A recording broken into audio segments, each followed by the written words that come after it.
Hello everyone, welcome back. We were solving May June 2024 0455 variant 12. MCQ number 15. MCQ number 15 says which function of money acts as a measure of value? Now, we all know when we are talking about the function of measure of value, it refers to a unit of account. The remaining three options available in this MCQ is a medium of exchange, a standard of deferred payment, and a store of wealth. Now, all of these three options, A, B, and C, are referring to other functions of money. However, in this question, it's speaking about a measure of value, which refers to a unit of account. And by that, what do we mean? It means that money can be used to place value on an item, or prices can be expressed in monetary terms. So, 15, it has to be option B. Number 16. Number 16 says, what is the features of a highly competitive market when compared with a monopoly market? So now we know a highly competitive market is entirely opposite to a monopoly market. In a highly competitive market, there are lots of small size firms that are competing largely on the basis of price. And that is the reason why the price which they offer is low and the profits are squeezed. So, in comparison to the monopoly, it's an entirely opposite situation in which a monopoly is usually of a larger size, it charges high prices, and profit it earns is relatively large, right? Remember monopoly? And a competitive market is entirely opposite to a monopoly situation.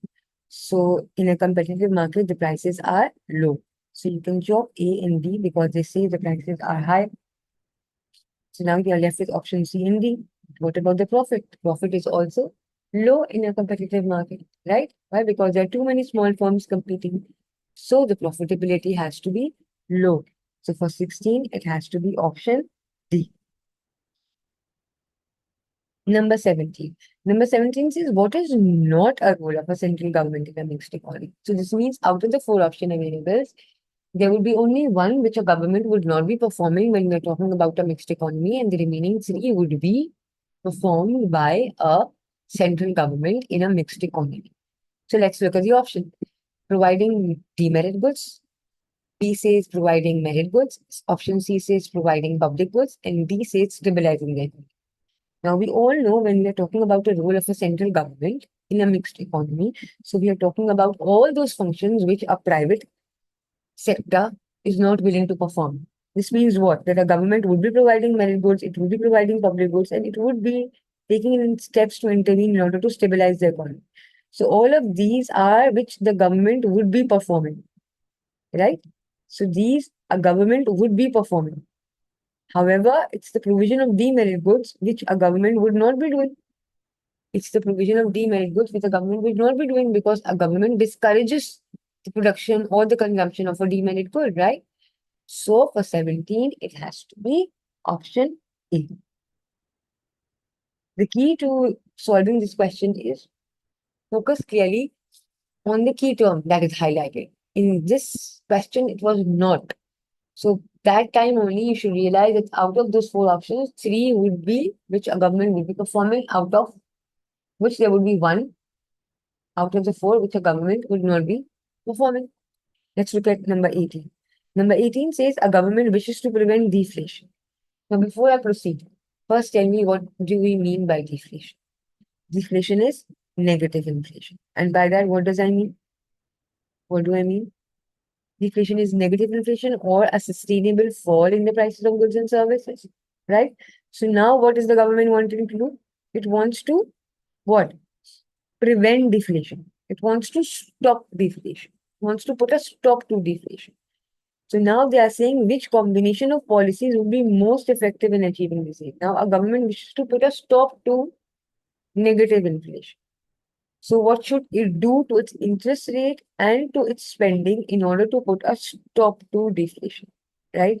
Should it increase the interest rate or decrease it, or should it increase its government spending or decrease it? Now, we all know when it wants to put a stop to negative inflation, when it wants to put a stop to falling prices, it should do what? It should increase its economic activity, right? It should increase its spending. right? So when it will increase economic activity, so the spending should increase, right? So it you can chop B and D because they're talking about reduce. But what about the interest rate? The interest rate should be increase or decrease. You see, you want to boost economic activity. So if you want to boost economic activity, uh, you should be reducing the interest rates. Interest rates should be reducing so as to boost the economic activity, so as to boost the investment level, right? So you want to increase investment level, you want to increase production, you want to increase employment. So all this will only occur when the interest rates are reduced, when the interest rates are slashed. So for 18, it has to be option C. I hope this is clear. All right. Let's look at number 19. Pay a little attention to it. It's easy. It's not difficult. Don't be overwhelmed by the graph. Now, this says a tax has been imposed on a product. Now, the vertical axis shows price, the horizontal axis shows the quantity. Now, when the tax was imposed, you can see the supply curve has shifted inwards toward the left from S1 to S2. Now, as a result, the price has risen. Now, the initial price was what? Initial price was P1. And this was the equilibrium situation. Now, the price has risen and it has gone to this P2. Right now, they are saying which area represents the amount of tax paid by the consumer. Right now, they say which is the proportion of tax borne by the consumer. So, we want the proportion of tax borne by consumer. Now, let's look at the options they give us. The first option says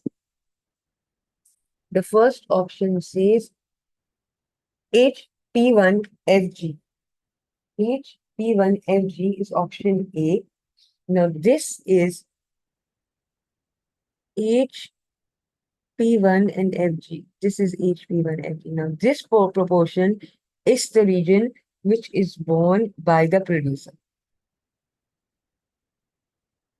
HP1 FG is borne by the producer, so you can chop A off, right? This is the price which producer receives after tax below the original market price multiplied by the quantity sold, right? So HP1FG can be chopped off. Now, let's look at option B. Option B says HP2EG. HP2EG. This entire region. This entire region is basically the total revenue. So this is the total revenue. But we want the area proportion of tax borne by the consumer, so you can chop B. Right? Now, let's look at option C. Option C says OP2EQ2. OP2EQ2. That is again an invalid option, so you can chop C. Now, by elimination also and by logic also, we have arrived at D, which is P1, P2, EF. So P1, P2, EF, this rectangle is the proportion of tax borne by the consumer. This is the correct answer. Why? Because this shows the proportion of tax borne by consumers. Change in price is multiplied by the quantity sold.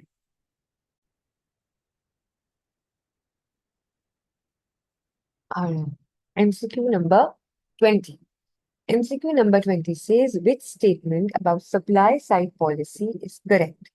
Now, we all know supply side policy are policies aimed to increase the productive potential of an economy. So now the moment we recall the definition that's there in front of us, the very first option which says it aims to increase the productive potential of the economy, and that's correct, and that's the correct answer. So for 20, it has to be A.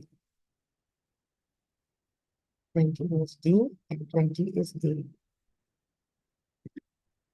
Mm, you can read the remaining options, but then it's pretty obvious. Sometimes the options are very obvious, so save your time this way.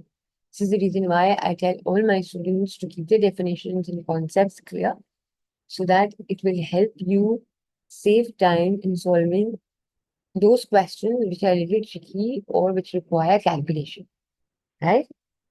Number 21. 21 says which change is most likely to cause faster economic growth in the short run. So now they're saying which change would cause faster economic growth in the short run. An increase in net immigration, an increase in the birth rate, an increase in the death rate, an increase in the retirement. So what do you think in the short run will be causing economic growth to spur quickly in the short run? If you're talking about immigration, birth rate, and death rate, they all talk about the long term. Okay? They cannot be done in short term.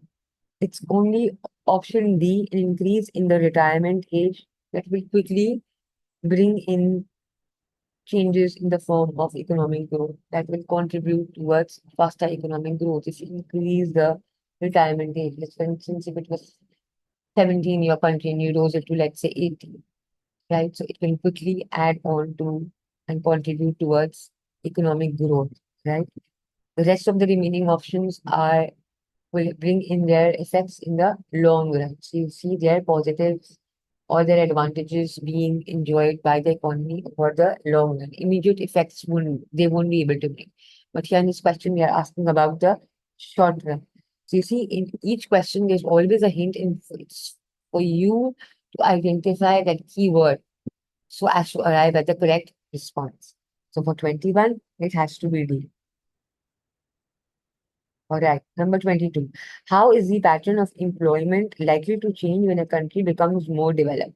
Now, for instance, if the country was previously developing and now it has become a developed economy, so how do you think there would be a change in its employment pattern? So let's look at the options. Option says A says from rural employment to urban employment, B says from skilled to primary, C says from technical to manual, and D says tertiary to secondary. Now we are talking about that it has become more developed. B says from tertiary to secondary employment. So it's a reverse because once we are getting developed, we tend to move more towards the service industry. So D is an incorrect response. C says from employment to manual employment. Again, it's the opposite scenario because once we are moving towards a developed economy, we tend to be more automated. We tend to make our production more, uh, based on technology oriented. So C is again an incorrect response. B says from skilled employment to primary employment. Again, it's an incorrect response because when we are getting developed, we want what? High levels of education, high levels of training, more dependency on technology, right? A says from rural employment to urban employment. Yes, from villages, we are moving towards cities, right? We are moving towards economic development, right? So 22 has to be A, infrastructure development, right? So 22 has to be A. Number 23. 23 says which item is least likely to be included in the CPI. Now, this was a question in which most of the students got stuck when this paper was held in this June 2024. And after the paper, they came to me and they were like, teacher, what should have been the correct response? Now, you see, there's a key in this question. They're saying which item is least likely to be included in the CPI. Now, you see, this means out of these four options, there would be one option for which the chance to be for it to be included in the CPI is least likely. What is CPI? It's a representative basket of goods and services, right? So you see, out of all these four, there would be one product which would not be a true representation, right? So it's domestic cooking oil, homemade clothes, milk, personal mobile phones. A lot of students were confused why because regarding mobile phones, but then I said no, mobile phones can be included now in the CPI. So right, it has to be homemade clothes. So cooking oil, milk, and personal mobile phones would be included in the CPI, and it's homemade clothes which would not be, right? That would be the least likely. Okay? All right. So for 23, it has to be B. All right. Number 24. Number 24 says the table shows statistics for four countries, A, B, C, and D. According to the data provided, which country has the lowest standard of living? Now, again, this is a repeated question. This question has appeared in the past papers as well, previous years as well. Now, they've given us three uh, parts. The first part says average years of schooling, then they give us data regarding the level, life expectancy in years. Then the third part talks about the GDP per head. So we need to satisfy each of these situations. So we want to identify the country which has the lowest standard of living. So out of A, B, C, and D, which do you think has the least standard of living? Average years of schooling has to be the lowest. All right, so it can either be A or B, right? Then it has to be, so you can choose C and D. Then what about life expectancy? Again, life expectancy has to be the lowest, right? Average years of school has to be the lowest. The life expectancy has to be the lowest, and the GDP per head also has to be the lowest. So now if you look at GDP per head, then you stop C and D. If you look at GDP per head, both are offering 200 per head. Average years of schooling, it's lowest in A. What about the life expectancy? The life expectancy is also lowest. It is 45 years. This means average person who lives in country A does not goes beyond the age of 45. So this means it's country A which has got the lowest standard of living, right? So for 24, it has to be A. Hope this is clear. Number 25. Number 25 says economic development in country X has progressed at a greater rate than in country Y. So this means they are saying in country X, economic development is taking place at a faster rate than in country Y. What is the most likely explanation of this difference in economic development between country X and country Y? Now, let's say what you think would have been the reason that country A progressed faster than country Y. Now, let's look up the options available. A says country X has a higher level of spending on education than country Y. Yes, that's the correct answer. But then look at Y. Let's look at the remaining options as well. B says country X has a higher level of unemployment than country Y. So if country X has a higher level of unemployment than country Y, it cannot progress. It would be the opposite scenario. So you can chop B off. C says country Y has a higher level of investment spending than country X. You see, if there is country Y has a higher level of investment spending than country X. So if country Y has a higher level of country X, but here we are saying country X is progressing. So it's again an incorrect response. D says country Y has a high level of spending on healthcare than country X. So if country Y has a high level of spending, country X cannot progress. It was going in the favor of country Y. So again, it's an incorrect response, right? So it's A is correct. Why? Because country X has a high level of spending on education than country Y. So country X has a higher level of spending on education than country Y. 25, it has to be option A. All right. Let's look at number 26. Number 26 says a rise in which factor would cause an increase in the population growth rate of a country. And they're saying out of these four, which factor, in which factor an increase will cause an increase in the population growth rate. So if the birth rate is increasing, then a population growth rate will increase. If the death rate is increasing, then if the infant mortality rate is increasing, then there will be a population growth rate of the net immigration. Now, let's look at the options. Yes, if the birth rate is increasing, the population will increase naturally, right? That's the correct answer. But then let's look at why not B, C, and D. B says death rate. So if the death rate is increasing, the population would not be increasing, it would be falling, it would be reducing. So you can chop B off. C says infant mortality rate. Now, what is infant mortality rate? Infant mortality rate refers to the number of deaths per 1,000 live births in a year. The number of deaths per 1,000 live births in a year. So infant mortality rate, if it is increasing, so it will not cause the population to increase, rather it will cause the population growth rate to fall. So you can chop C off. D says net emigration. So if there is net emigration means what? If there the number of people who leave your country are more than the number of people who enter into your country, who come and live in your country, who reside in your country. So if the people leaving your country are more relatively to the people who now enter your country or are residing in your country. So if that increases, again your population is going to fall. So the population growth rate will not rise, rather the population growth rate would fall. So again you can chop D. So hence by elimination and by logic, I have shown that for number 26, a rise in birth rate will contribute towards an increase in the population, towards an increase in the population growth rate. So for 26, A is the correct option. So for 26, it has to be A. Let's look at number 27. Number 27 says the diagram shows the market for an imported good, equilibrium at point X. So initially we were here. This was the supply curve and this was the demand. This was the supply curve and this was the demand curve. Now the country imposes a tariff on this good. Now it's an imported product and the government has imposed a tariff. As a result, what would happen? This means a tax has been imposed.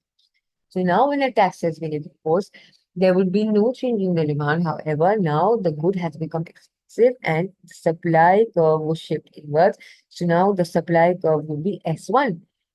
No change in the demand curve, only the supply curve will shift to S1. So now the new equilibrium would be point B, right? So for 27, it has to be B. Why? Because tariff means what? A tax has been imposed. Hence, it's expensive to supply now. The product is now expensive to supply. Supply curve has shifted from S to S1 inwards. It's a tax has been imposed. It's expensive to supply now. Hence, the supply curve has shifted inwards. So for 27, it has to be B. Let's look at number 28. Number 28 says the diagram shows the market for Chinese yuan priced in US dollars. Now, on the vertical axis, they have displayed the price of yuan in terms of dollar. On the horizontal axis, they've given us the quantity of yuan. Now, initially, D1 was the demand curve. Now they are saying what could have caused the change in demand for the yuan from D1 to D2. Now they are saying, why do you think the demand for yuan fell from D1 to D2? Why do you think the demand for yuan fell and the demand curve shifted inwards? Now let's look at the options. Option A sees a decrease in foreign direct investment in China. Now, if there was a decrease in foreign direct investment in China, so the demand for yuan would have been a decrease in foreign direct investment in China. So the demand for yuan would have been increasing, right? But here they say the demand is decreasing. Here they're saying what have caused the demand for yuan change from D1 to D2. So a decrease in foreign direct investment in China. So option A is incorrect.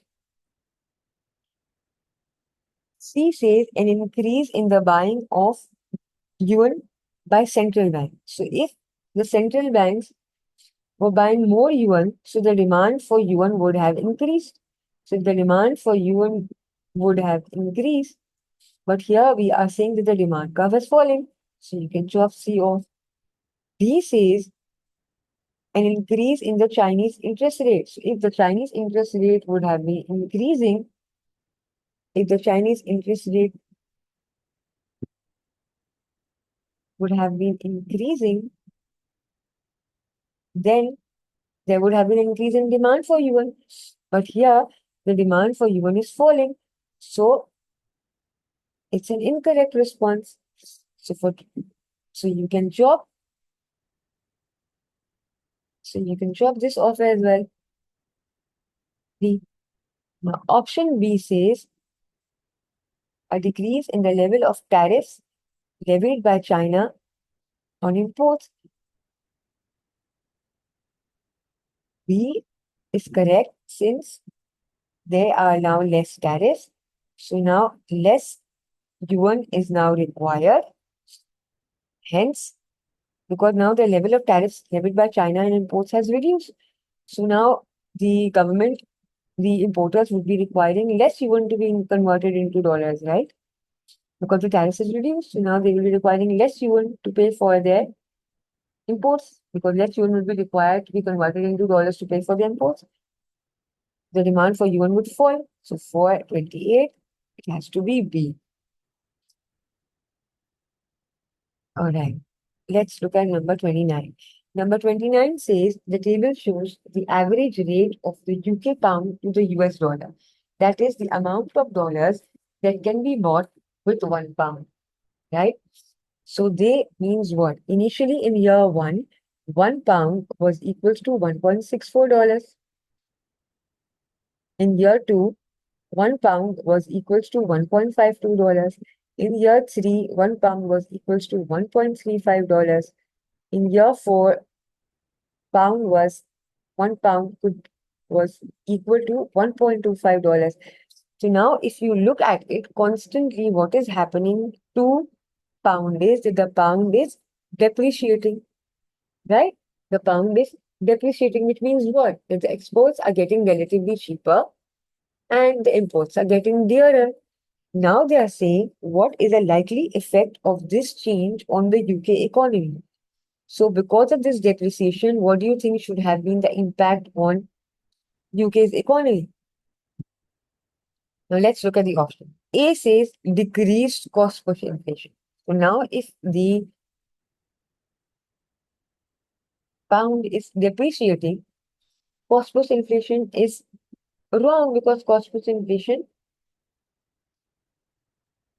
would, they are saying the cost push inflation would fall, the cost push inflation would not fall. However, the cost push inflation would be more. Why? Because now imports would get dearer. So what if a country, the UK imports key raw materials which are a part of its imports, and now imports would be dearer. So cost plus inflation would be rising and not falling. So you can chop A off, right? Let's look at C. C says increased quantity of imports. No, imports will not be increasing, imports will be decreasing. Why? Because when a currency is depreciating, imports are getting dearer, imports are getting expensive, and exports are getting cheaper. So increased quantity of imports is wrong because when imports are getting expensive, the quantity of imports would fall and not rise. So you can chop C off. D says increase trade deficit. Trade deficit will not decrease, hence trade deficit will fall. Why? Because when now exports are cheaper, so the quantity of exports will rise and imports are dearer, so the quantity of imports will fall. So the trade deficit will not increase, rather the trade deficit would fall. So you can chop D off. Now by elimination, I have shown that B, A, and C are wrong. Decreased current account deficit is the correct answer. B, why? Because we all know that since exports are cheaper and imports are dearer, so the current account deficit will reduce, right? It will be in the favor of the country. And that's usually the prime aim of countries. That is why the reason why they are depreciating. The currency is usually depreciating, so it's in their favor and it enables the domestic firms to expand their level of operation, and then the economy enjoys in terms of reduced current account deficit, right? Even the domestic consumers switch to domestically produced goods rather than to imported products. Why? Because now imports are relatively dearer, imports are relatively expensive. So for 29, it has to be B.